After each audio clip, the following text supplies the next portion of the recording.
Hello. Hi. I'm trying to see where I am. I I oops, okay. I'm hoping that I don't have anything private. I usually put up a screen behind me so you're not seeing my room because my desk is right here. I have an extra desk. My name is Dr. Cheryl Meier. I'm a psychologist in my day job, but I was just practicing this song and decided to go live with it before I chicken out pretty much. So, welcome. Oh, it just says I'm live 6 seconds ago. So let me see if um, I usually go live on my phone, so I don't know. It's really weird to go live on my computer. So I get no filters. On my phone, there's all these filter choices. Let's see. I can. Nope, that's not it. Okay. Well, whatever. Okay, so welcome. Um, I was friends with this guy, Elliott Smith, but that's doesn't necessarily mean that's neither here nor there. Um, we both had psychiatrists for our fathers. His biological father was a psychiatrist, and mine was, and we both grew up in Texas, but we didn't know why we felt like we knew each other when we met. But anyway, he impacted my life. He was older than me. He impacted my life in a profound way. And so, like I was saying, I don't know if it got cut off or hi, welcome. Um, if it said in the part before this that I'm a psychologist in my day job, but I found that when people are going through lots of trauma and whatever we go through in our lives in order to heal, sometimes songs help us get uh, underneath it and actually get more healing in because it's like entering into a story. No one wants to just be told what to do, and so we kind of balk at that and we respond and we go backwards. We don't always want that interaction. Like I remember talking to him about a U2 song, and I love U2, and he I mean, obviously he thought they were great musicians, but his take, Elliott's, was we were talking about this song called "Wake Up Dead Man." He was saying, that U2 often, he loved that song. He did like that song, but he was saying that U2 was often taking such a more direct approach than what he takes. Um, because he's just anyway, he's not the model of perfection, but Elliott was a genius musically and so talented, and his lyrics were just so deep. Um, anyway, whatever. I saw someone come on and then leave, and then it's like, well, I don't know. I can't. I just decided to go with just leaving that background. So, all right. At least we know it's live. So welcome. Welcome if you're here and you're catching up. I just was learning the song. I mean, I remember hearing him play it over and over and over again because that's when I knew him around this time. But I'll talk about, for us, I'm just going to play this song first so I get it over with. And then we're going to go into the lyrics and just get psychological insight. We're just going to like, it's like play with the song so that thanks for the like, um and welcome you guys. We're going to just play the song, and I've been a psychologist for over 20 years, so I got my guitar when Elliot and I were friends, but that was a long time ago, but I didn't start playing it till I don't know, about 6 years ago, and so I don't do it a lot, but I don't want to excuse any of this. Let's just play it so we hear what the song sounds like, because I can't play his because that's super copyrighted, and I think on YouTube we can still just play covers. So I just was learning this, and so we'll just listen to it and let yourself enter into the story of the song. It's called Angelus, and the word Angelus means angel. It means, and the word angel in Greek means messenger. And so we're all messengers, conduits of heaven onto this earth, and we have guardian angels. I won't go into all of that yet. Let's just sing the song so we get it done, right? Because I don't want to be like, oh, we got to sing the song still anyway.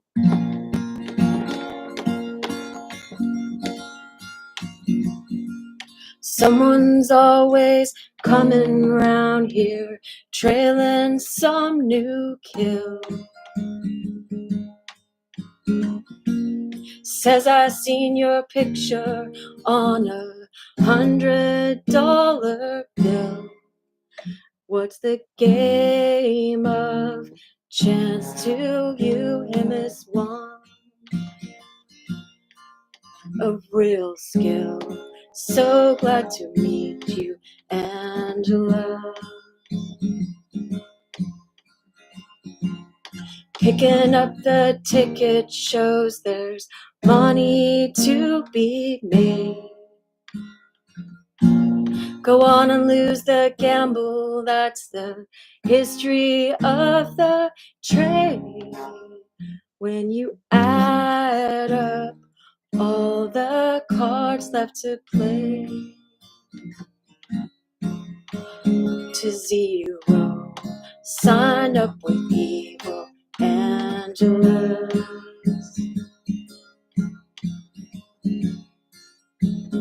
Well, don't start me trying now.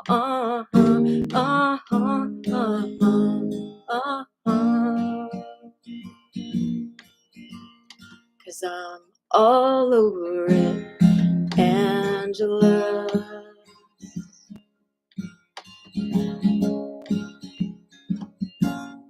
I can make you satisfied in everything you do. All your secret wishes could right now be coming true. And forever with my poison arms around you. No one's gonna fool around with us. No one's gonna fool around with us. So glad to meet you, Angela. All right. Okay, so okay, so I I I just get so many insights psychologically as a psychologist, and we're going to be looking at the spiritual and the psychological elements of this. I mean, I just feel it from knowing him and knowing his past, but his past now, okay? Elliott's no longer with us on this earth. He's passed away. And so um we're all allowed to take our own interpretations and what we get, just like a story, just like if you're reading. I put Jack and the Beanstalk up on my YouTube channel so that you can see there's so many elements in that story that teach you how to walk your spiritual path, how to trust what's been given to you, and how to take back what's yours to take. And so life is about this balance of using your intellect, using your skills, using your art, using your I have it on the floor over there actually. That big piece of paper was a conversation I had with my brother, and I wrote down all these notes when my older brother, I was talking to him, and I was reflecting on it this morning. That's why it's on the floor. I like sitting on the floor. But he was talking about how, and Elliot, this is just an example for all of us. He had this amazing genius of musical ability and practice, could play like Rachmaninoff and, do the finger picking on this, like, so well. Anyway, and so we have that to learn from him, but it's like, how do any of us, okay, how do any of us take the knowledge that you can have access to on this earth and bring it back to into this world, because you are a soul in this physical body? How do you bring that out and consistently do that in an organized way so that people can understand? Now, not all people are going to understand on all levels. This is why Jesus spoke in parables. He spoke in mysteries, so that seeing they might some may see and some may not see, and hearing they might not hear or some will hear. Um, and so Jesus is always teaching about highest consciousness and highest love and how to get back on this. This is why it's called the narrow path. Because, so let's say, for an example, with churches, is a church can be very rigid and do the same thing every day, and people just show up and they're like, I showed up, I went to church, and therefore check off a box. And then other churches on the other side, I probably would put the rigid churches over here, and then the other side here, for whatever reason, are like, let's just go with our feelings and flow with the spirit, and if who's going to show up, we don't know, and they get you in all these emotions and this heightened state.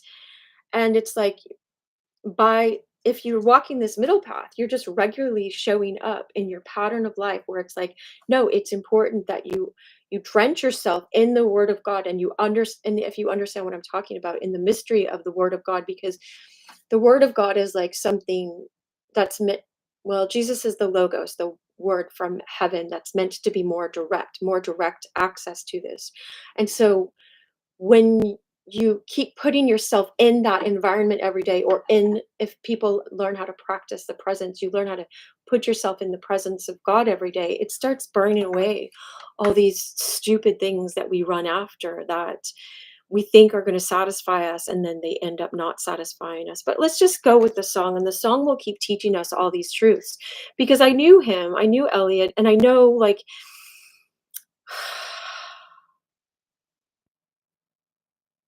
he wasn't perfect, and none of us are. I was watching this video yesterday that my friend sent me, and it was like God meets us where we are. And I think it was yesterday or the day before. I was with her all day yesterday, but I watched it the day before that. Now I remember. And then we were talking about it yesterday, but it's like, if we keep trying to be someone we're not, like in AA, they say fake it till you make it. If you don't know how to be sober and you keep going, okay, well, how would a sober person do this? How would the real Jesus do this? How do I show that kind of love, that kind of integrity, that kind of walking in this path, where I'm not like, oh, whatever morality I want to have, I can, that's over here. I just can do whatever I feel like, and it's not going to affect anyone. Well, it does affect people. And then, because we're seeing this with the music industry in this song.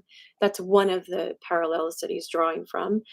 Um, and then on the other hand, it's like, oh, if I'm all rules and I don't know how to show love in this situation with this person or with myself, how to have patience, how to let myself be where I am, how to let myself or my kids or whatever, whoever your spouse, whoever you're interacting with, make mistakes, but still have a high standard, so you're not enabling them and teaching them to be a narcissist on you. And so what I was seeing, I was just with my singing teacher, and I was telling her a little bit about this song because she'd never heard it. And so it inspired me to be like, all right, let's just go live and get this teaching done, because I had it on my mind since last week to do it in my heart. But I was telling her, some of this looks like Elliot dealing with the record industry, and we did talk about some of this in our conversations, Elliot and I. But it's just like, how do you ride this wave of life? For us, it's life. For him, it's the music industry, but and other things in his life and our life. So let's just take it as a template, right? They say on like Instagram, here's this template for you to use. You can reuse it, but here's the template is, how does he as this amazing musician get this music and these messages and these words. The word angelus, like I was saying, is the word for angel, and angel in Greek means messenger. And so we're all meant to be messengers of the heavenly realms. If you read Plato, it talks all about this, how we're meant to be messengers and bring this into the world. And and and all of us have something different to share and to show. And so how do you, okay, so what's coming to mind is like, it's like when Samwise in The Lord of the Rings, he's walking with Frodo and he's like, how can we be following Gollum? How can we follow Gollum? Gollum wants to kill us. He wants to take the ring for himself. And it's like, how do you ride this wave of dealing with an industry that's had so much corruption, like that's exposed? I'm not saying anything any new theories out there. Like, that's had so much corruption, but they also have people that know how to bring, back then they did. This is 1998 or so, not to date this, but um I got to go in the in Sunset Sound with him on the last day when he was doing XO, so this was already out. But XO, anyway, I won't get into it. But so thanks for the like, y'all. Make sure to like this, I guess, whatever, whoever comes in here. But I don't know. They say to say that. I don't really care. Um, um, Good champion fellowship and worship. God, okay. Thank you. Yeah, pray for me that I speak love, true love through this, because that's all, like, Jesus, I mean, that's, we're still talking about walking the narrow path. And so how do you, like Frodo, who had to explain to Sam, because Sam's coming from a different mentality than Frodo. Frodo was the carrier of the ring. And so when you carry a certain gifts in you and talents, that God put different gifts and talents in each of us, then you have this calling, you have this anointing in your life. And so God is going to equip you according to your calling and according to how bold you are when you walk in that calling. And so Frodo's walking in the calling in the Lord of the Rings. He's walking in this calling because he didn't want the ring, but it's given to him. So he's walking in this calling. And then they come upon Gollum, who knows the way to get to Mordor. But it's like, how do we let this evil thing be our guide? And Sam's like, I just want to kill this person, right? And it's like, how do you live in this world but not of this world? I was just reading, I think it's First Corinthians 5, because I was recommending it to one of my friends, and it's talking about casting someone out of a church who's just misusing the functions of that capacity. But he's like, I'm not saying for you to be away from all immoral people, all people that cheat on slander or are drunks or whatever, otherwise you'd have to leave this world. We don't, we're meant to be in this world but not of it. And so that's how I saw the song when I was explaining it, from the conversations that Elliott and I had. Now, I'm not throwing that as the authority here. It's like, um people saw us having conversations, so there's witnesses to that. And I met Mary Lou Lord at one of his shows, and well, at the Troubadour as well. And she saw me in Boston, and she's like, "Oh, I thought you were his manager." I'm like, "No, no, no, that's like my more organized." Anyway, so let's go back into this. So I'm going to use what's coming to me right now as a psychologist, with my spiritual understanding, with knowing him as well, and just enter into the song. So he's saying, like, someone's always coming around here trailing some new kill, says I seen your picture on $100 bill. And so if you look at the industry of this world, the people that God is their money. I mean, money is their God. It says, it's not money that's the root of all evil. It's the love of money. It's the love of mammon, of materiality. You can love, um, hey, I'm a vegan, and have this spiritual egotism, and you're still loving materiality because you're loving this false identity that you think is this really cool identity. I can love, like, having a mohawk and be like, yeah, I'm a mohawk girl, I'm a punk.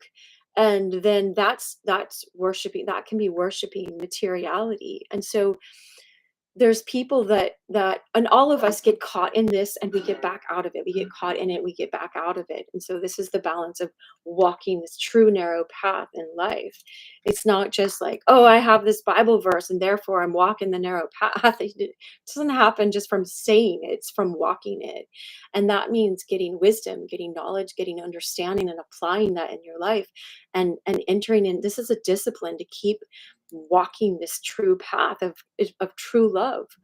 And so this first couple lyrics, the first couple lines of Elliott's song is, someone's always coming around here trailing some new kill, says I seen your picture on $100 bill. I mean, I just feel him, like, when he would sing this, like, I heard him sing it so many times in front of me, just. But anyway, it's like, and you get it when you listen to it as well, I'm sure. But I felt like, wait, I have this honor and privilege of knowing this person, and I don't want to hold that to myself. I don't want to like build my egotism on that at all. I don't care about name dropping someone that's passed away or whatever, because but it's just like I for whatever weird synchronicities that our paths got crossed. I just feel like what he taught us was so meaningful. Like Tolkien, I love Tolkien so much, but like Tolkien on this earth, that whatever I can do to keep that going and keep people your consciousness awake. I hate that he's not on this earth anymore, but nevertheless, he gets to be through this song. So that's one of the things he told me. And this is really, really cool too for all of us anyway, is understanding whatever art, whatever craft you do, whatever skill you have on this earth. He said music is one of those things where you're joining the artist in time with the person. And so it's not just like you're watching a painting, but you're going with them in time. And I mean, that's something to contemplate, but because I still contemplate that. Like I remember that one conversation. Okay, so someone will say, "Hey, I see your picture on $100 bill. We can make a buck off of this." It's like our world is so consumeristic, and we have to take a balance of that. Like yesterday, I was with my friend, and she's just this amazing singer, and I was just like, "You've got to get your voice out." And her voice is like 1,000 times better, but we can't compare ours with other people. But she's just more trained or whatever. Her voice is this beautiful voice, and maybe I don't hear it in my own voice, but I'm fine. I'm mine works for what we're doing. But it's like, how often do we? How much do we take the camera out and like try to video that and make that into like some video for something else, and just instead of just being in the moment? And so these people will come around and say, "Hey, I see your picture on $100 bill. This is you can make money doing this and this and this." And it's like, though we're in a consumer society, you are not an object. You're soul in a body. And though you can produce things, like I know this guy, and this is not one of his guitars. Actually, he fixed my guitar over there. This guy that makes um um what are they? I was around them at the non the this music show, like $25,000 guitars he makes. I'm like, "Hey, can you fix the string on my guitar?" Like he fixed the fretboard on that. That's the one I bought when I was friends with Elliott. Anyway, um, it's anyway. Um, so yes, a person like that can make beautiful guitars that have these special things inside that make the sound amazing. But it's like, uh, is everything about the bottom line? Like, are that's the the love of money is the root of all evil. Pursuing just all I care about is making a profit. All I care about is that's funny. I always when I hear that, it's like making a profit. That Saint Paul said that I wish all were prophets. That's different. When you prophesy, that's relaxing and knowing the word of God.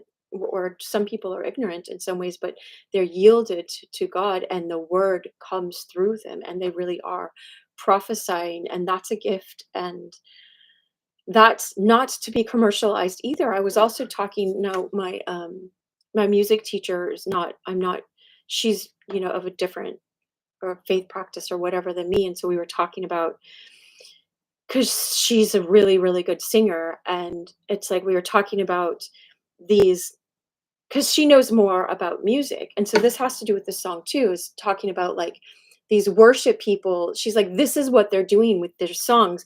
They're taking you up into these emotional states and then breaking you back down and then taking you back up. And I'm like, that's why it's hard for me to listen to anything like that. I haven't maybe since the 80s or something. Like, I mean, unless one of my friends wants me to hear it and they're playing it or something, that's why I just like the guitar, because it's like I don't wanna be manipulated, but, I mean, we can be manipulated in these stripped down songs too. So, again, it's having this balance, and it's not worshiping this bottom line. And how do we partner with these people that maybe these record labels and stuff, this is talking back in Elliott's time in the late '90s and early 2000s, they knew how to get a record out, get a video out, like when he did Miss Misery and stuff like that. Um, they knew how to do that, but then it's like, how do you partner with them without getting hooked in, without to their mentality? And this is our oh, that's my kid. Oh, this is our I'll text. Um, sorry, I'm still a mom, so but he has a different person to pick him up. Um, I'll just say it real quick. I can't. I'm doing a video live. Okay, you okay? Okay, so I'm still mom. All right, mom duty. All right, um, so walking this balance, understanding how do we how do we have these sharp minds and these skills that are given to us and walk in authority, and then walk with these people who are sold out in all these different ways. And but how do we they might have really, like, I'm learning from different people how to play the guitar better, right? Or I learned from a guy named Eckhart Tolle all about presence, and yet he's not pointing to Christ being salvation. And like my guitar teacher says he's an atheist, but he's so a poet. Like he knows more about God than so many Christians that I know. Sad to say, and not sad to say, I don't apologize, because it's a sad situation that that is. And I have a book down here. I don't even pull that book out, but I love referencing it. It's C.S. Lewis, who did such a great job of this. C.S. Lewis was best friends with Tolkien, and Lewis was an atheist till he was 33. And he was talking about in Mere Christianity how Christ is working in people of all different kinds of faiths to teach them this path, this narrow way, even though they're not yet calling themselves Christians. And he said other people are still calling themselves Christians and sadly have gone off this narrow path, but they're still calling themselves by the name. And so when Jesus said, I come to give you life, he says there's the Greek word Zoe in that. And you have your biological life and your spiritual life. And so this is meant to be awakened in you. And this is what was awakened in me. This was so confusing. I'll just say personally to me, I would go to this place called Largo on Friday with Elliott, and we'd always hang out there. And I was getting over a breakup. He had a girlfriend in Portland, but he was in LA. So we just totally respected those boundaries at that time, because I just, I didn't, he drank a lot and I was working at a rehab. So I was like, this is what there were all these complications, because I was like, I would never want to date someone that was drinking so much. And yet he was so conscious. So he raised my level of consciousness. He was so sensitive and aware and conscious that it's like I didn't know if, like, so I'd go to Largo on Friday and church on Sunday, and I didn't know which was, like, bringing me closer to God, is these people that really respected music. And if we know anything about music, I have this quote. I don't have to go off to a quote, but Pavel Florensky, I have this quote that I often say. He talks about, and he talks about the same thing as Plato and C.S. Lewis. Plato talks about, C.S. Lewis calls it the shadowlands. These are the shadow, and the real thing is up here. And so every time when you get in this artistic place, you're entering into the heavenly realms. And if people just trusted that, instead of going off to try to get this in evil occult ways, you do not need to go into any occult. That's the enemy of our souls. That's how I understand it. Trying to trick you and saying you can't have access to this. You have to do this special thing and sell your soul for that. You never have to sell your soul for these things.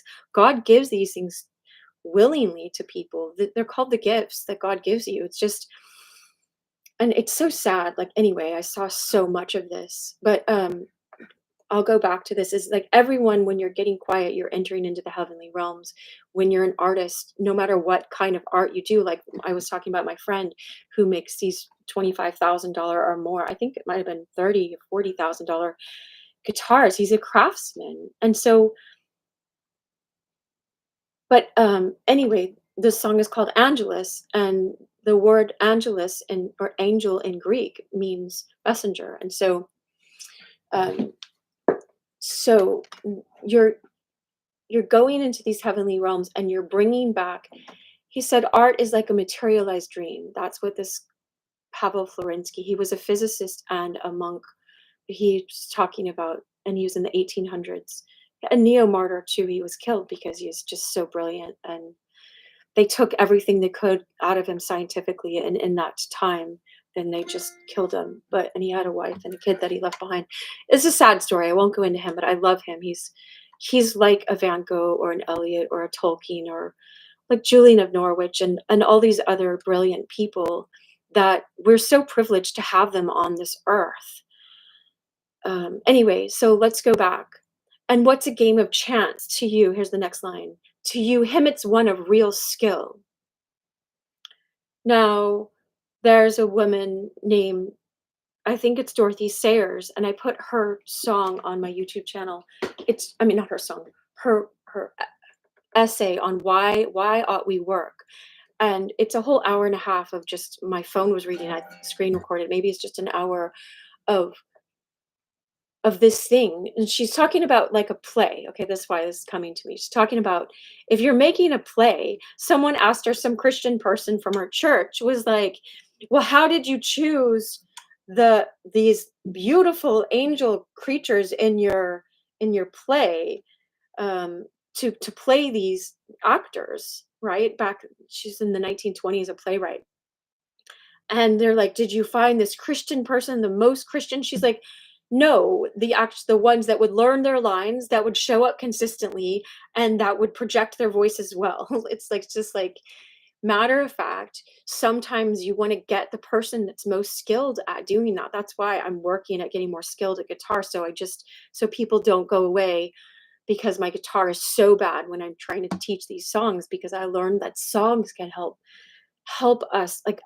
It's like, you know how everyone's like, I'll 10 times your business. I'm like 1,000 times your psychological acceleration and growth and spiritual understanding.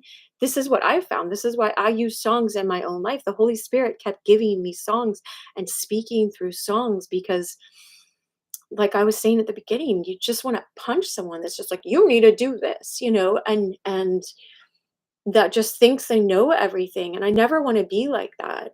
But it's just like, but there are things for us to know, and there's ways for us to learn, and this art of this path of navigating in this world, there's paradoxes. It's like, yes, you wanna have the skilled person, and no, and she's like, and these actors, I think she said these actors that weren't gonna, like, be drunk all the time or whatever, and so, like, there's something in sobriety, like, the Bible will say, "Be sober at all times." And then people make fun of the Bible and go, "Oh, the Bible's all stupid. It's full of rules." And it's like, no, don't throw the baby out with the bathwater.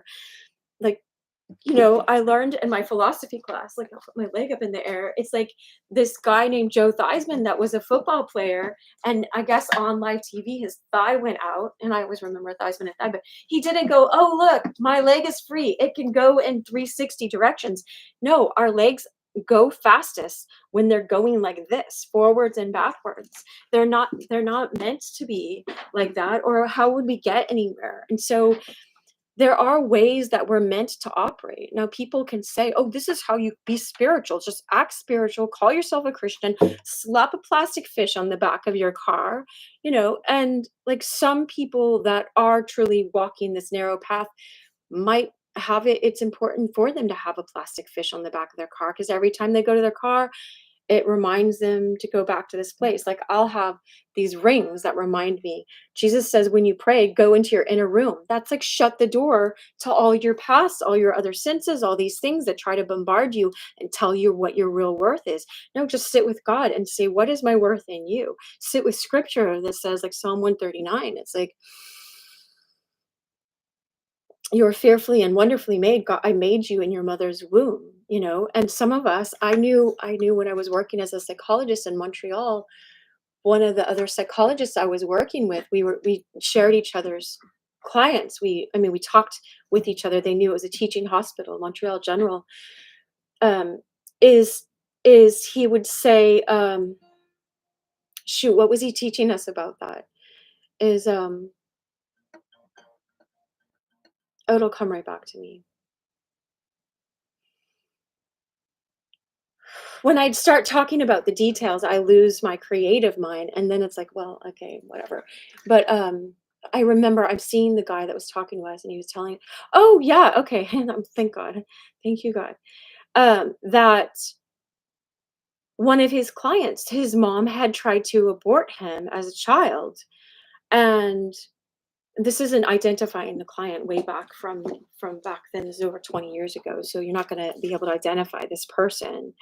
But it was like this person had a conflict of his identity um, and thought he was I mean he was acting as a he was living as a homosexual at that time, and this guy was not a Christian or anything that was doing the therapy with him. He wasn't trying to take anything out of him, but after he got over feeling so rejected as a man in his mom's womb, and it wasn't just, we always go back to Freudian stuff and we always go back to that, but that was an initial wound that he experienced. They now know more science about the things that we do experience that can traumatize us at such a young age and make us already feel like we're rejected and we're not worth. And so, you know, sometimes that translates into different ways. At the end of the year of just doing therapy, this man no longer identified himself as homosexual. Now, I'm not getting into any politics or anything like that, but this man's agenda, this guy that we were working with, was had zero agenda to do that. So I'm just saying that, man, I don't mean at all to open up any can of worms. Like Elliot and um, I don't know. I just think we ought to. God meets us where we are. All right. Now, if this man, if my friend, my fellow psychologist had come to this man with a certain agenda instead of just wanting love to get to this man, then who knows how much more damage he could have done. Sorry, I feel so strongly about like not like just being present with people where we are. Like we just for if we could all just love. Anyway, but just anyway. That was I don't know why that example was coming up, but maybe someone needed to hear that will come to this later. And um, so back to Dorothy Sayers, she's like, "No, I get these people that are the best," and she's like, "And they match. They're all 6 foot tall. They matched the height of holding this angel sign that they needed to, or whatever the pillars or whatever that was in her play." And so, what's a game of chance to you? It's real skill. I'm thinking of that. That line that says, like the 15 minutes of fame or how someone gets famous. It's like a bunch of skill and practice and fortune at the same time. There's a lot of good lucks in the book The Hobbit. I've noticed that when I was reading it again, Tolkien's book. And he was a devout Catholic. He went to Mass, had communion every day, and yet, he found this way to just convey all of these truths about how to walk through the dark night of the soul. Well, I hope I didn't alienate anyone with that story. That guy was not a Christian at all. We were just doing psychology. That just ended up what happened. And I really wish everyone would know, if we do the inner work, sometimes it's going to offend people when I say these kinds of things. I'm not doing it to offend anyone. It's like, I know how much has fallen off from me that I thought was, you are not your present day personality self. Like, I'm not Dr. Cheryl Meier. I'm not the friend of Elliott. I'm the whatever essence I truly am underneath all of this. When you look and you're like, who am I beyond my name, beyond my skin color, beyond the religion I profess? Like, who am I? This is the I that God created, that loves you, that wants to know you, wants to have an intimate relationship with us. And so, just you guys staying here and thinking like, okay, you're getting it. I don't have to have feedback because then I'll get caught up. But you can write all you want in the chat. Okay, so what's the game of chance to you? Him, it's one of real skill. And so Elliot was always practicing. So it's this idea of, what Dorothy Sayers was saying. Why work? We we work because we're bringing something excellent through us. We are in Revelations, it says, God will give you a white stone and it will have your God name on it. Now, this is a very deep mystical truth, but it's different from Buddhism. Let's say there's a lot of overlap in that. Um, you still your God name is one. It says in that, it's like just a couple of verses, but it's expounding this huge mystery that John was getting when he went up to translate it into heaven. Again, he's speaking of these higher things, and so it's hard to put into words, but it's saying that.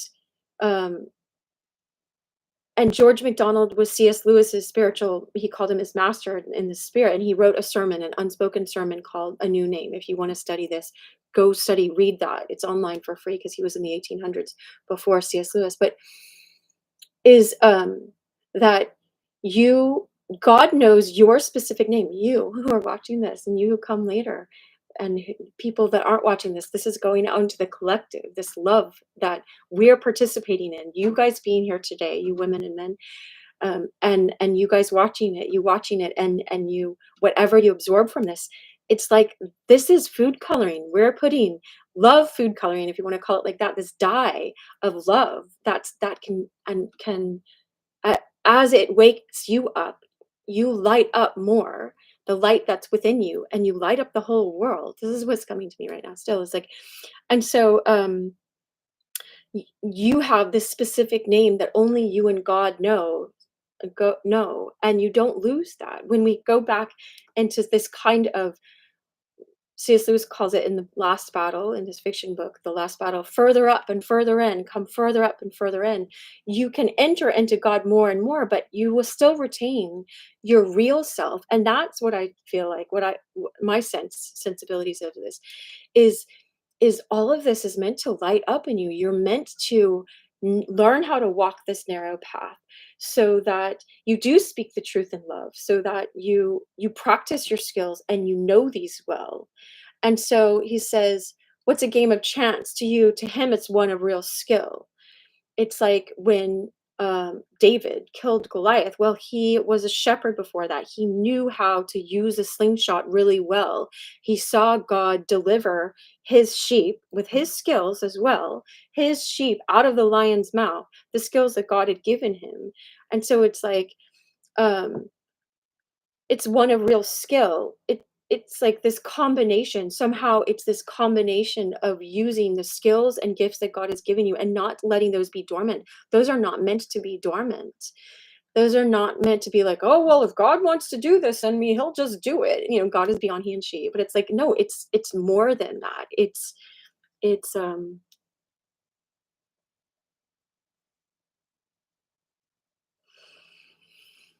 okay, and so with Elliott showed us this too. What's a game of chance to you? To him, it's one of real skill. Like, develop your skill, and then, don't get so pulled in and intoxicated with life that you get pulled out of this discipline of learning your skill, and learning your skill how to walk the spiritual path, the straight and narrow. That doesn't mean pretend to be straight and narrow. It means, um, we're going to be hard pressed on every side, and we're going to have these things that teach us. There's a verse that says the Holy Spirit will lead, guide, and direct you into all truth. And Jesus said, I am the good shepherd, and my sheep hear my voice. And he's not calling us like in a dismissive way, we're sheep. He's just like, no, I am the good shepherd of the whole world. I'm keeping all the stars moving and all the cosmos moving. And I set it into motion, whether you understand as the hot Big Bang or however God created out of nothing. And it's just like, no, I am good. I am good. Now people will take the good and pervert it and stuff like that. And then, and Adam and Eve had this chance, let's say, to walk on this narrow path, and then they got seduced into choosing something less. But then God came himself, Christ came to bring us back into this possibility of being reconciled to a perfect God. That's something more again. And he's saying, walk this way, walk this way, talk this way, right? No, not it is that. And it's not, there's another song because I get taught by songs. Um, and so but he's saying that not to mimic him, but know this way internally, know this perfect way of love, of divine love. And so to him, and I knew Elliott, like to him, it's one of real skill. Like I know, I mean, I didn't get to talk to him. I saw him within the last year of his death.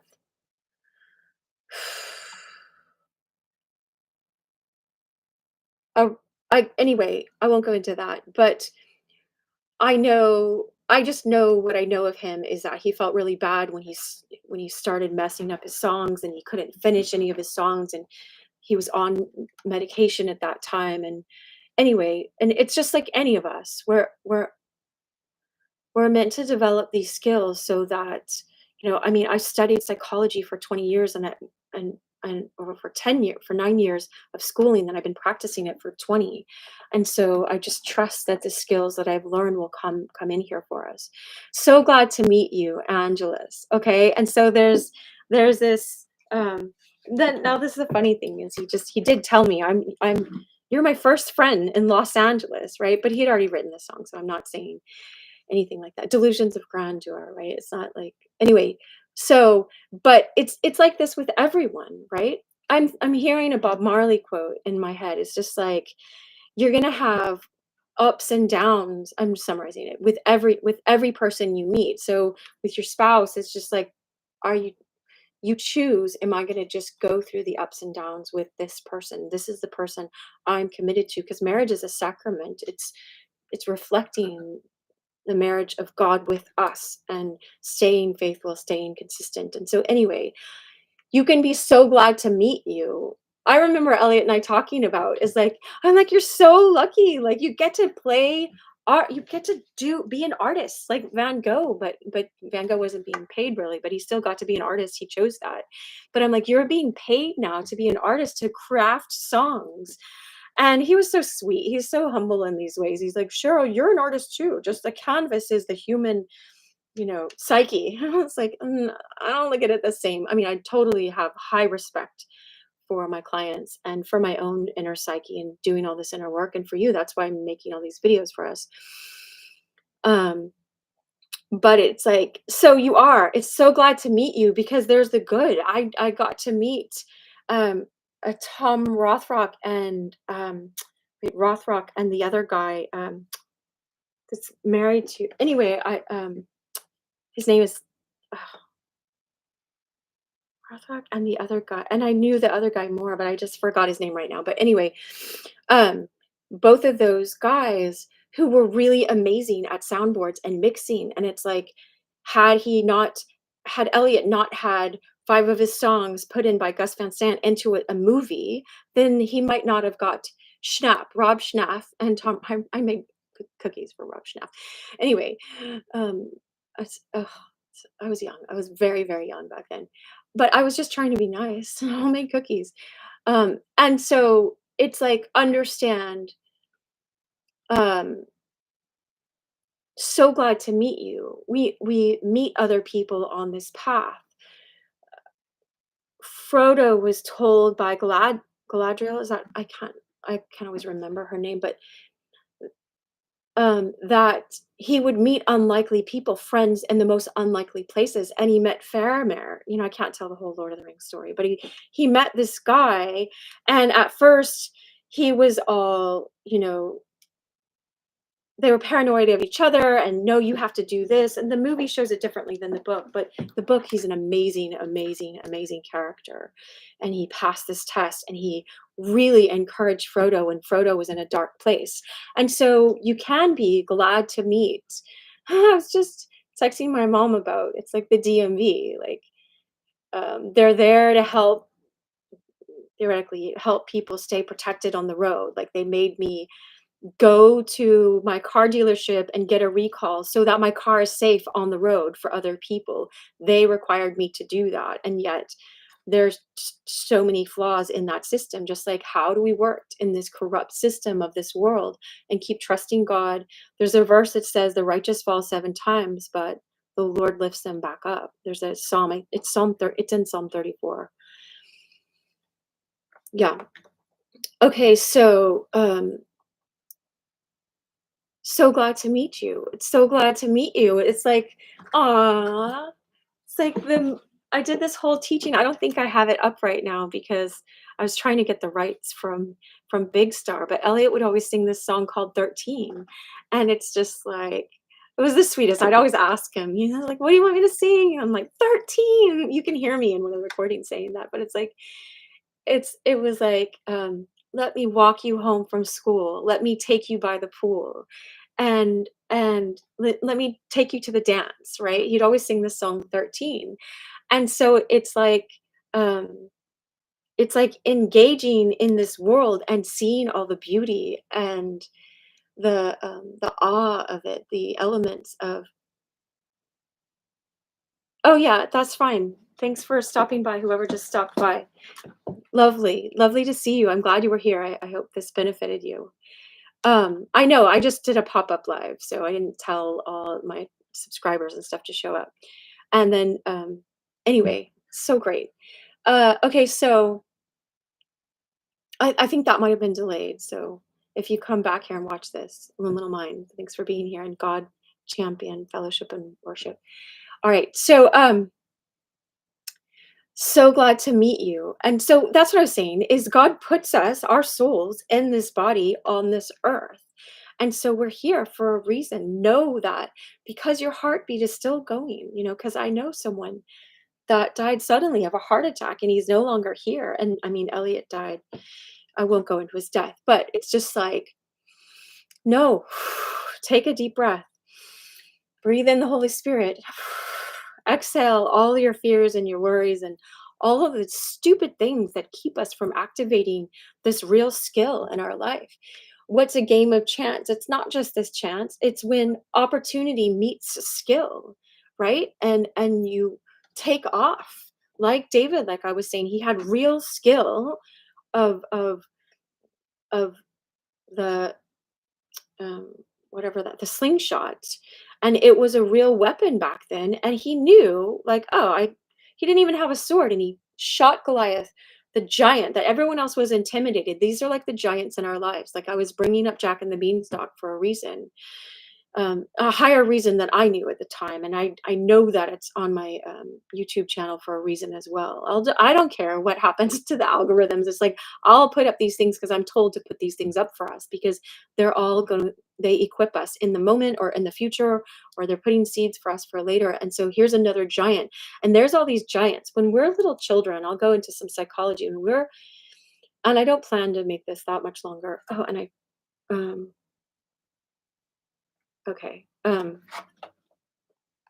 forgot to check with my kid. Aw, he invited me to lunch. Aw, I missed lunch with my kid. All right. What a sweetheart. Oh my gosh. I'll just say sorry. Sorry, I was working. It's like, but I mean, I prayed before I got on here. All right. So to him, it's one of real skill. And so what I was saying is like the giants, when you psychologically, when you're a little child and here's these giants of our parents that are telling us you're only worth when you do this or you're worth when you do this, and so we're trying to live up to their expectations so we don't get stomped on. And yet when we go into this adult life, if we are trying to please people and trying to get our worth externally from these giants, then these giants of intimidation, of anxiety, of our fears from our past, of you're not good enough, can be dominate. Thanks for the likes, y'all. Can be dominating in our lives, and they're not meant to be dominating. Like in Luke 10, it says, I give you authority to trample snakes and scorpions. And like, go meditate on that for about a year. I was like, I mean it. I mean it for like a month or a week or an hour or a year, whatever you choose to do, because we're meant to walk in this kind of authority, not this made up authority, but we really do have authority that we're meant to walk in. And if you understand what one, all people's God-given authority, and two, your authority as a Christian, as if you are one. And now I always welcome all faiths because I want you to be free and I want you to know real love.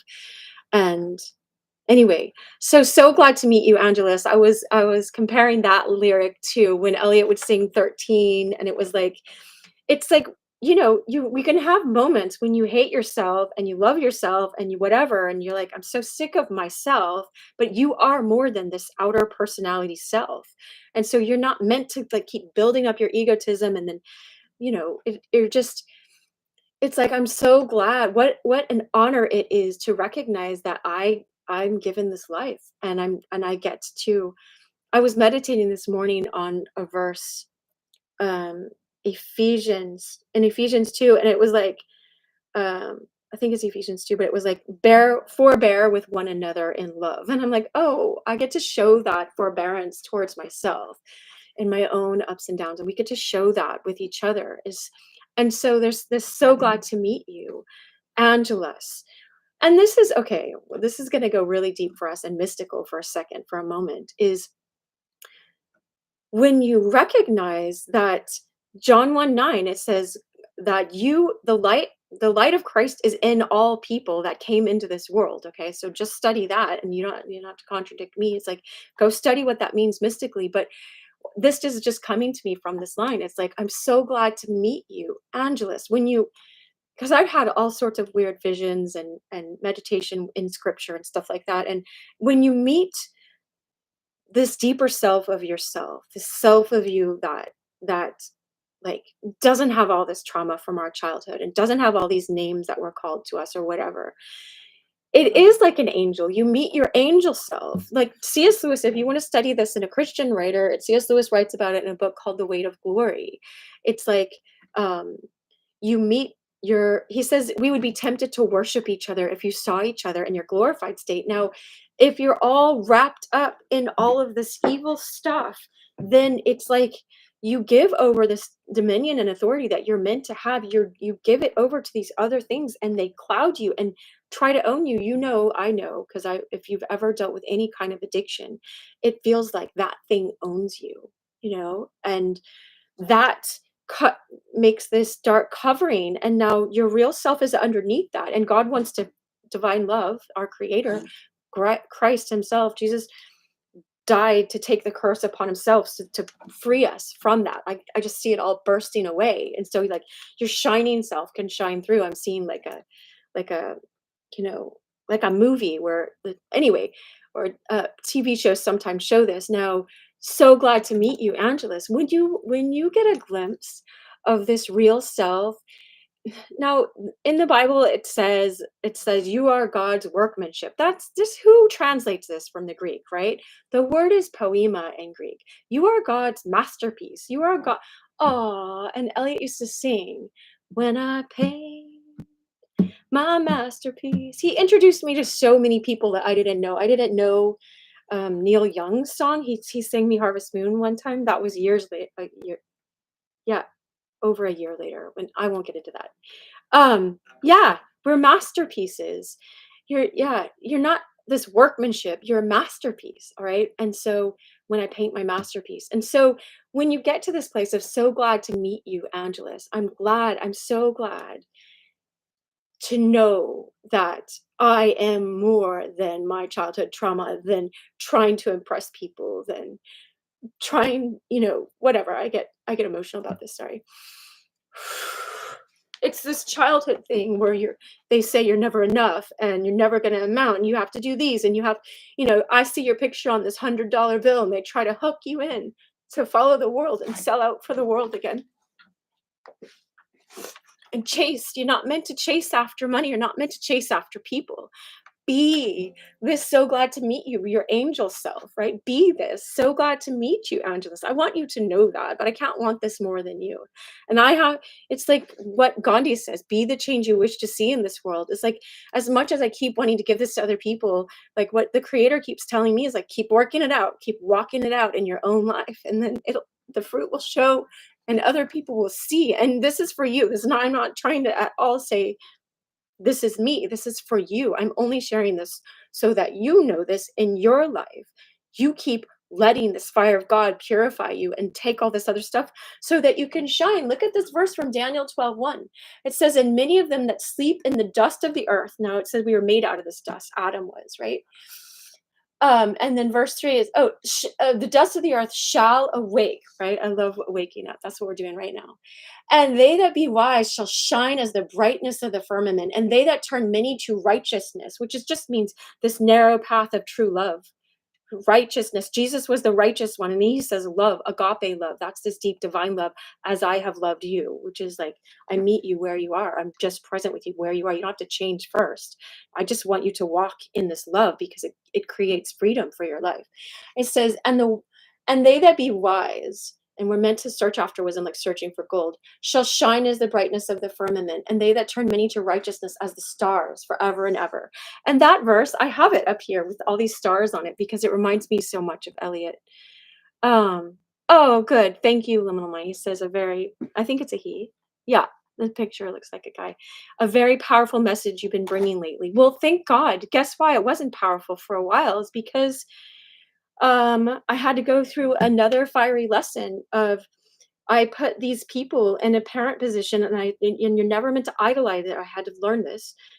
Like, here's a pro tip for us, right? You're never meant to idolize anyone, whether these people look like they're higher up in the church or whatever, and they're telling you God thinks this about you, and it's like, if they're not matching with scripture, and that I love this woman named Latoya Okia. She's like, if it ain't kingdom, I ain't taking it. Even if they have the garb of the church. Now, I'm not saying throw the baby out with the bathwater. There are very good and committed people within this, and everyone has their ups and downs, and some people are on the narrow path and they look like they're trustworthy, and then they get off and they're not. And anyway, but what had happened was I got shut down by some people, and it just crushed me for a while, and it caused me to be more off balance, where I was just um, not off balance like mentally. I'm here, but I was teaching way more on the one side of being rigid instead of this poetic side, and now I'm walking back in the middle. But this is what all of us do, you guys. So this is for us to learn.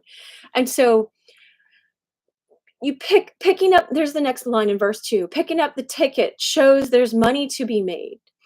And so Jesus said, by their fruit you will. Jesus is always teaching highest consciousness, highest truth. He knows all of these things really well. So it's no wonder these same truths show up in our art. So I'm not trying to like Jesus this, Jesus that. I'm saying like, hello, if I understand Jesus to be this God man, and so that we can become God with small g, but it's so he had this luminal mind, right? He had this deep understanding. And so anyway, when you go into the art realms, you're going to the heavenly realms.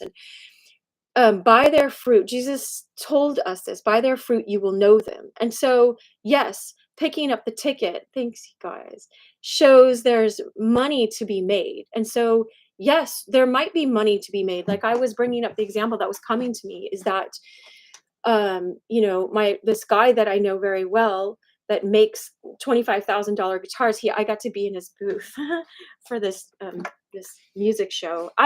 Anyway, that's a long story. I won't go into that, but it was really, really all these synchronicities happened because I just chose to show up there. But anyway, yes, picking up even his ticket of here's the receipts shows there's money to be made in making these amazing guitars, but he can't let making the money be his bottom line, because I know how he makes these things, and they're handcrafted. It's like he would have given up a long time ago because it wasn't even worth the money. It was all, there's so much heart, and because all these things keep going wrong and they have to keep, I won't go into their personal stuff, but it's a lot to run a company. But and so Elliott's here is saying, picking up the ticket. And there's the bill. I'm also seeing the bill. It's like Elliott Smith playing tonight, or whoever you are. I'm playing my life today. This is your life. Your life is this show, and it's not meant to be this fake thing. It's meant to be this real thing, and you're meant to have real skill, and you're meant to learn how to navigate with the, the good and the bad, in all of these industries, all of these places, because they're not, everyone's not perfect. And what, some of the more charismatic people that I follow, sometimes they'll say is like, and there's a truth in this, is that anyone that has an open door, that's sold out in some way for enemy's camp, if you want to call it, like in Lord of the Rings, they had to be like, well, they'd ask Faramir's people, like, who do you guys serve? The horsemen, remember? It's like, are you serving Sauron or Saruman or the good? And they're like, oh, we're not serving anyone. And it's like, well, anyway, anyone that's still chasing money could sell you out in a minute. And I learned from this um motive well, he's way more than a motivational speaker, but I learned from this guy, one of those anyway, this business guy, and he was like, you just want to his solution. Now, I think that might be just worldly wise, but there is a solution, and that is to partner with people where your objective is the same. No, hello. This is what Christianity is. Our aim is meant to be the same as Christ. So that's the telos. In Greek, it's the word telos. But and so then, as long as you keep the objective the same, then they won't sell you out. But you can't. It's a gamble. Here it goes. Here's the next line. Picking up the ticket shows there's money to be made. And if you're on this bill, like if Elliott's plane, that's a ticket. It's a bill ticket. It's like, um, it shows, hey, we can make money off this person. And so you got to be wise and discerning. Jesus says, I send you out like sheep among wolves. So be wise as a serpent, right? And be innocent as doves. And so how does one do that? That's like the feats of Hercules to do that, right? It's the 12 labors of Hercules. So I have this that I got in Ephesus when I was visiting in Turkey. And look, here's Mary, bare feet stepping on this serpent. And so you're meant to be wise as this serpent who keeps trying to trick you and seduce you and take your money. But you can't walk around being paranoid in this world and thinking everyone's out to get you, because then you'll just stay in your house and you'll never leave. And lots of people do that. They just interact, sadly, over the internet with people, and they live for the likes, and they live on videos, and there's not this real personal um, interaction. I'm just reflecting. I'm like, so sad that my son texted me and I missed lunch with him, but like I'm glad to be here for you guys. I didn't know he was going to do that, and so sometimes that's going to happen, but I just pray the opportunity comes up. I mean, he called me to ask me to lunch, like, oh.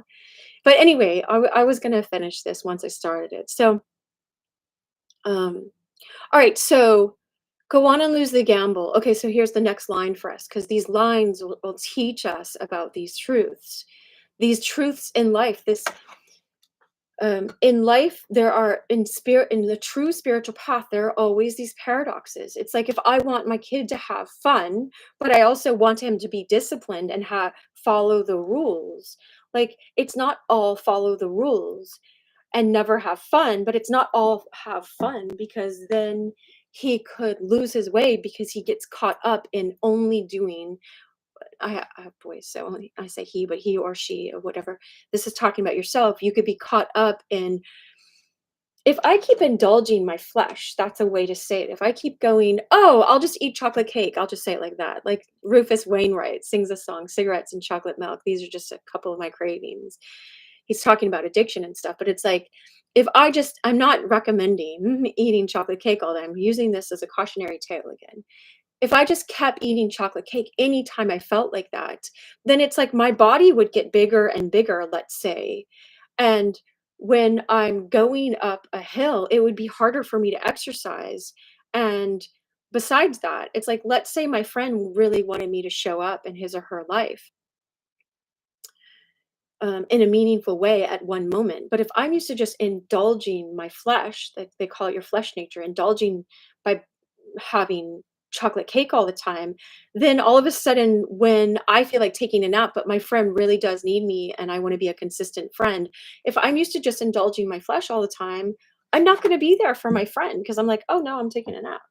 And so it's like, this is how it's like, it's important for you to have this disciplined life where you're not just going to any of your narcissistic friends and just trying to make them feel better all the time at the expense of draining yourself. That's imbalance again.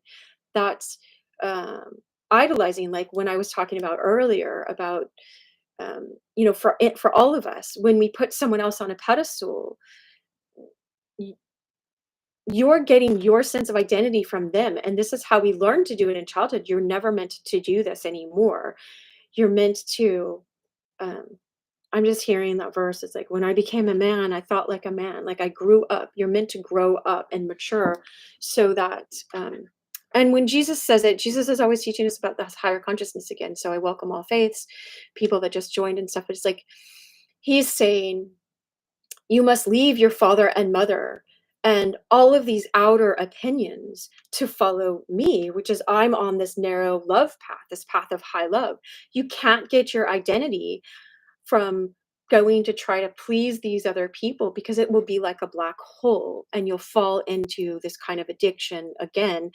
They call it like love addiction, where you're just, and it's not love, it's transactional. And you just, is like, the love was coming through these people. This is what's so confusing. The love came through our parents, but if also they put us down, or they ignored us, or they didn't know their own worth, or they stepped on ours, or they projected all of their weaknesses onto us, so they hated us in certain areas, so we felt like the biggest rejects or whatever, that has nothing to do with your real worth. So glad to meet you, Angela, as we were just talking about earlier, to meet your angel self, your, and I'm not talking anything new age or angel numbers or anything like that. Read the Weight of Glory, and it says it's like this, um John 1:9 says, this light that's put in all people. It's like, so anyway, it's this Zoe life that Christ is trying to make in you when he says, I come to give you life. That's the word Zoe. And in Colossians 3:3, that's John 10:10, that one is, but Colossians 3:3 is, for I have died, and my life, my Zoe, is now hidden with Christ in God.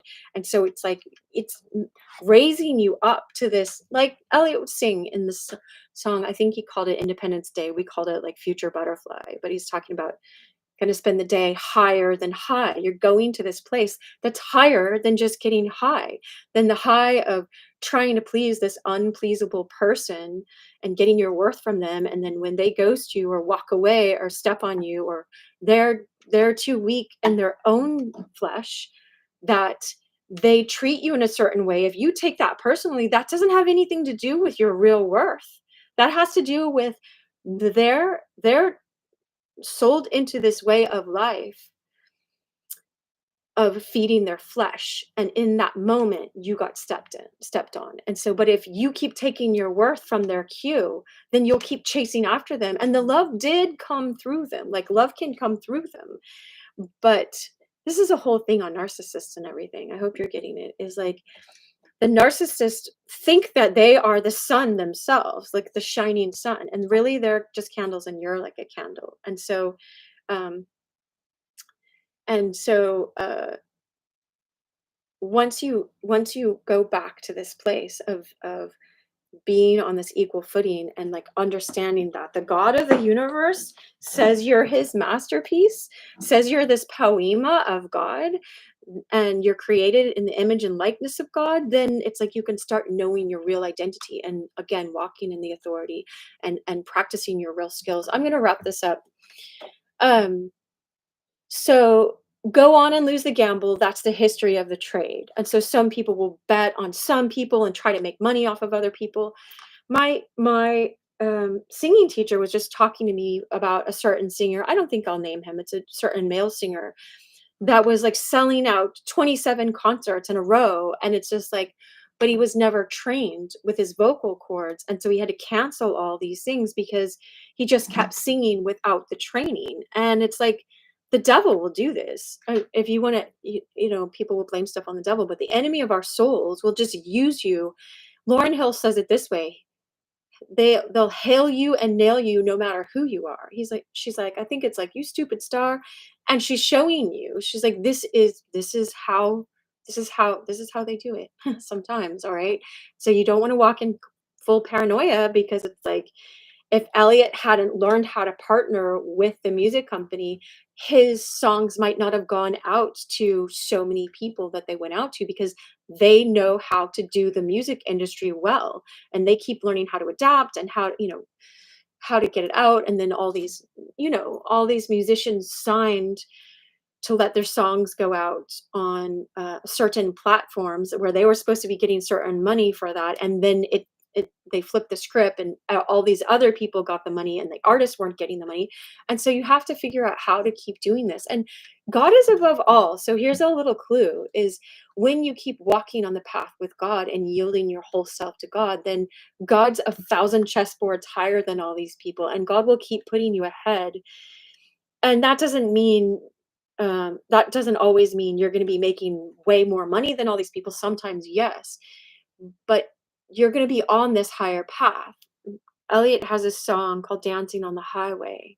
So you're on this highway. This is the high that's higher than these highs. All right, so go on, lose the gamble. That's the history of the trade. So there is some part of us that needs to take the risk. And sometimes you lose the gamble. And sometimes it's like, well, that didn't work. But Meister Eckhart, this German mystic from the 1500s or so, he has this wonderful quote, something about it's better for you to have tried, and the whole tried and failed than never tried at all. But he says it in this beautiful mystic way that's beautiful. You can look it up. But um so um go on, lose the gamble. That's the history of the trade. Like sometimes you are going to be like, I usually have this Van Gogh screen behind me. It's over there. And it's like, Van Gogh, we know now, just kept making his art and was way ahead of the time. And yet, um, he lost the gamble, and monetarily, the only person that bought one of his paintings when he was alive, they say, was his brother. But they kept supplying him with paint, and he kept painting out of this passion of knowing that that's his skill, that's his gift to this earth, to keep getting more and more skilled in that and giving it back, even though he was made fun of and not understood, and people didn't appreciate. Now his paintings sell for millions of dollars. And so this is the history of the trade. Sometimes there's a verse. It's just one of the most amazing verses. It's in Hebrew, somewhere around 13 to 15 or so. I can't remember where, but it's like talks about all these people who walked in faith. And he's like, all of a sudden, I think the writer of Hebrews was a man, so I'll say he, but they don't know for sure who wrote it. But he was like, and what about the faith of these people who wandered around and lived in caves and hardly had anything? He's like, but they yielded their whole selves to God. They changed the level of consciousness on this planet, you guys. I wish you women and men. It's like he's like, our world was not even worthy of the presence of them, because they did so much with so little things. This is what Jesus did, and as God coming here on this earth, taking on the sins of us and taking on death. When he didn't, if he could walk on water, he could have taken those nails off of him off the cross, and he didn't. And so we know that there's some mystery that he participated in and finished and completed. He said, "It is finished." It's like, by his wounds we are healed. He took the punishment that we brought death on ourselves. He reversed death somehow. And it's just like,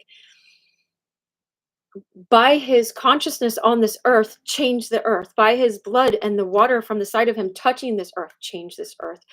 By him conquering death and resurrecting, changed the whole trajectory of how we can know how to live, how to live in this resurrection power. Like, I'm just teaching what I know as a psychologist and a person walking this path of faith, and as much integrity as I can. And now we're entering into Elliott's songs, and I love this as like as a help with us. Okay, now I'm going to wrap it up. Is so That's a history of the trade. When you add up all the cards left to play to zero, and sign up with evil, Angelus, right? It's like, how do I do like Frodo and walk the path to destroy the ring? But they don't know I'm going to destroy the ring. They don't know that I'm dying to my ego self this whole time. They don't know that Frodo's going to Gollum didn't know until way later that he was going to destroy the ring. And the enemy never thought that that was going to be in the cards, right? And so he never thought to think that way, because he's always chasing after idolizing himself and money and vanity and getting you in your flesh, because he's in your flesh. Just like the song Miss Misery that Elliott sang. It's just like, some exorcist or something. I remember, because I was thinking of Miss Misery, was describing it's like all the devil wants you to do is to be in this misery, like where he is, and that's where he lives. And if you don't understand it as the devil, then that's fine. It's just understand there's evil forces in this world. He's talking about it right now. And sign up with evil, Angelus. How do I sign up and not, how do I live in this world but not be of this world? How do I remember my citizenship is from heaven and I am an ambassador here? I am an angel, right? I am a messenger of heavenly messages of love, of love. Just walk love. And you are this angel. And then um they're kind of, this is the temptation, is the temptation of our flesh says, I can make you satisfied in everything you do. All your secret wishes could right now be coming true. All right. But it's like if you let go of the flesh and you go, there's a verse that says, delight yourself in the Lord. He will give you the desires of your heart, your true desires, because we come from love. And I'm not going to tell you for you, but I can tell you from my own experience and from reading all of the mystics and from having 60 hours of Evelyn Underhill's book on here on YouTube for the on mysticism, studying the nature and development of spiritual consciousness. We have 60 hours of that. And so we can see that we came out of love. We came out of love. And like what Plato says, our soul has a memory of that love. And I can make you satisfied in everything you do when you yield everything up. And it's like people in this world will say, like, surrender to the creator. Sometimes they're getting a clue of this, right?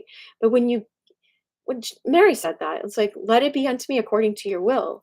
Then it's like she birthed Christ. Hello. It's like if we could all birth Christ, that's what we're all meant to do. Mystically, each of us are meant to do that. And she showed a way mystically how to do that.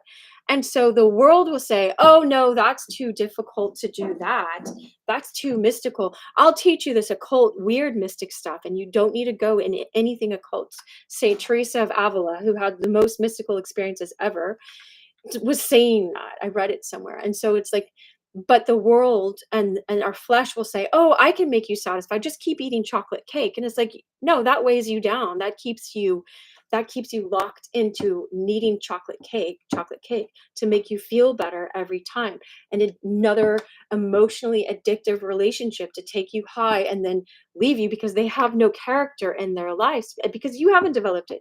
Like what Gandhi said, be the change you wish to see in this world. Develop this character, this discipline in your life, and you'll start attracting that and be attracted to that. So you're like, oh God, get me out of these toxic relationships. And it's like, well, until we start noticing, don't beat yourself up, God meets us where we are. And so we start noticing the toxicity within ourselves because we keep falling for this. I can make you satisfied in this moment, in everything you do. Just sell me your soul and your eternal purpose or whatever. And it's like all your secret wishes. But divine love, God is love and we come from love. So it makes sense when you surrender everything. That this is the other side of this. When you surrender, not the other side, like I was saying at the beginning of this, but the other side of this, of walking this narrow path, your most secret and most beautiful wishes of love, of knowing love, of being intimate with love, of knowing how to love other people in a real consistent way, of activating your gifts in this world, all your secret wishes, your real deep wishes could right now be coming true. Even the word true, I'm thinking of it in Spanish, but I'm in Greek. Anyway, all my languages are going together, but Jesus says, uh, when you know the truth, he says, when you follow this, when you walk in this narrow path, then you will know the truth. He's like, if you're truly my disciple, you'll walk in this love, right? As you walk in this love and say no to all of these things that the world tries to pull you into to get this quick high, and you still are enjoying life, but as you learn what to say no to, then you know the truth, and the truth will set you free. You're free because then, like we were talking about earlier, some in the chat a little bit, it's like, I, we can't get our worth. This is how we get our worth in our childhood. We're these little children, and they say, "You're worth today, you're not worth today, you're here." And they keep doing this to us. So we get used to chasing after unavailable others and trying to get our worth from them because our worth came through them in a moment. But all that came through them was love. And this love comes, every good and perfect gift comes down from above. God is love, right? There's, you can look up those verses or ask me in the comments later or whatever, after we post this, because I don't want to weigh it down with like, here's the verse and here's that, but God, divine God is love. And when you align with love, then you're free. It's just like this guy called St. John of the Cross who coined the term the dark night of the soul. If you read his book, The Ascent of Mount Carmel, he's called the doctor of detachment. And people like make fun of saints and be like, oh, they worship saints. It's like, no, these are people that walked this narrow path and that lived this out. So like, because I grew up thinking, you know, this weird stuff about Catholics and stuff like that, or the Orthodox. And it's like, no, that's again, the enemy of our souls wants to divide us and keep us not knowing and compartmentalize. So you don't know, these are people that walked through the fire and they kept walking through the fire. And so they show us how to do that. They're not people that, oh, I call myself a Christian and now I'm a saint. It's like, like these days, some people will just be like, again, trying to make money. And anyway, walking this narrow path, when you know this truth, you'll be this doctor of detachment, like St. John of the Cross was. You'll learn how to be detached from people, but you're not playing a game like, oh, I'm numb, I can reject you now. So I got to see Ben Folds. Elliott opened up one time for Ben Folds, who was open up for Beck. And so I was in Saratoga Springs for that concert. And what is it? Ben Folds sings a song about that. Shoot, the song came to me in a moment, but then I just forgot what it was. But anyway, um, it's not Kate. It's I can't remember the song right now. But anyway, um, so when you walk this path of true love, then oh yeah, you're not numb. Oh yeah, but there's the lyric. It's like play the game of who could care less. Ben Folds has this line. Ben Folds 5. They were still a band together at that time, but he has this line. It's like, we fight the game of who could care less. You're not caring less, you're caring less. Like, it's both. There's a spiritual paradox. These things are so amazing. They're so amazing when you enter them because you actually like have more love and more sensitivity and more care for this world, but you're more actually properly detached because you're not getting your worth from any of it, because you can be like, I'm going to say these things come what may. If no one follows my YouTube channel, because I'm doing my best to speak both of these truths, and learning how to do that with eloquence, with art, with integrity, with not leaning too much on the one side, because these people were telling me like, who said you should do this, like just putting down the visions that God gave you. Now we're meant to seek wise counsel, and so there's a balance of all of this. All right, and all your secret wishes could right now be coming true right now in this moment if you surrender running after your flesh and the world. This is what the church teaches: the world, the flesh, and the devil. It's like, you surrender that, ask God, give me true wisdom and true love, and help me let go of all of these things that have been hooking me in and keeping me on this addictive path, like that Coldplay song that I often repeat. It's like chasing our tails. We're not meant to live like that. We're meant to rise up in Zoe, like Jesus rose from the dead. And so this is this path. There's ups and downs, but you're going up. You're um um right now, all your secret wishes, your real deep inner wishes of love, of true love, the true love path, could right now be coming true, and be forever with my poison arms around you. And so again, here's Gollum's poison arms. Here's, Elliot had conflicting ideas of himself. We know this. I know this from being with him, and um as a friend, and we see this in his songs. Do you miss me, miss misery? Do you miss the misery we create together, this toxicness, until you learn how to not be toxic? And so it's like thinking I'm this toxic thing when you're not this. It's just when you have all these open doors and you're sold out to acting like the enemy instead of team Jesus, team love, you know, then these things control you. And all of a sudden you try to do the good thing, but your 90% of your life has been selling out to the bad thing. Then it's like that's what's been dominating. You know, my grandmother used to teach me that. There's two dogs in, you got to keep feeding this white dog, and it's not anything racial. Or the black dog, if you feed the black dog more, the black dog will dominate. And you're meant to have authority in your life, and you're meant to walk in love. And that love has authority. So you're yielding to something higher than you. It's not, but it is you. Like David had to pick up the slingshot and shoot the giant, right? And so with my poison arms around you, and then he's like, no one's gonna fool around with us. Now I know he watched someone in his family be abused. I won't go into that, but I know he shared that publicly. And he felt really, Elliott himself felt really guilty about that. And I felt such a sense of safety with him in some ways, and then such a sense of not safety, because in whatever destructive ways he was giving into that, I couldn't trust him. And so it brought conflict into our friendship. It did. I had to have boundaries and didn't always know where those ought to be, because I was very young and learning. But here's this protective side that's like, no one's gonna, I want to sing it. No one's gonna fool around with us. No one's gonna fool around with us. So glad to meet you, Angela. All right. So glad to meet you. Thank you for being here. You in the live stream with me. Thank you for staying strong. And you who come here later and watch this, and I pray that your life is benefited by this, that you're meant to know this deeper part of you. It's not your personality. I'm not just mom and psychologist and friend and musician and blah blah blah. Those are some of the skills I have, but I am me. I'm me. I'm me.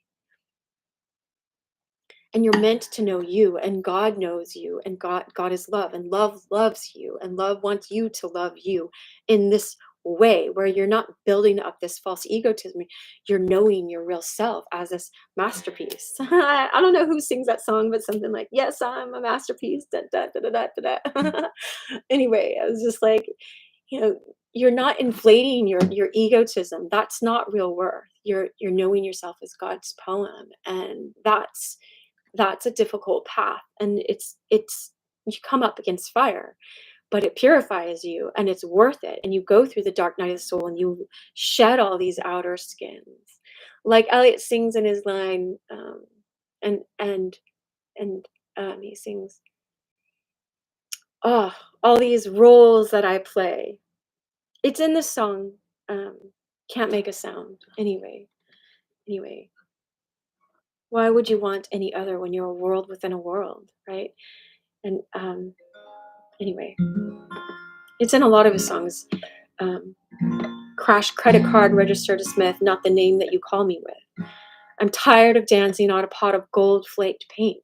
You're not meant to be dancing for the devil on a pot of gold flaked paint. You're meant to know the real gold that God created you, that you are, that you're meant to activate in this world. If we don't activate it, then we're just walking around like these painted up acorn seeds, and you're meant to die to yourself, still living on this world, let go in this world and become the oak tree, right? Whatever that is for you, become the rose, rise, open your soul eyes, rise from the dead, become this gift that you are to this world, your God name. All right, much love.